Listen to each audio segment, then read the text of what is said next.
Hi guys! Umuwi na po ako. Galing po ako sa aming eskwelahan.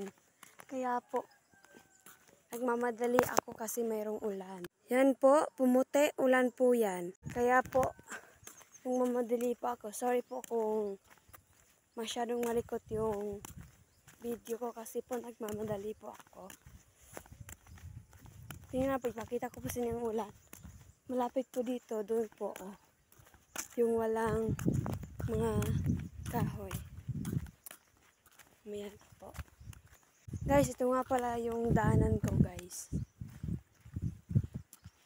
Yan po pala. Yan po ang ulan, guys. Yan. Yan po ang ulan, guys. Kaya po masyado po akong nagmamadali. Sorry po guys kung malikot po itong video ko. Pinapauwi na po kasi kami ng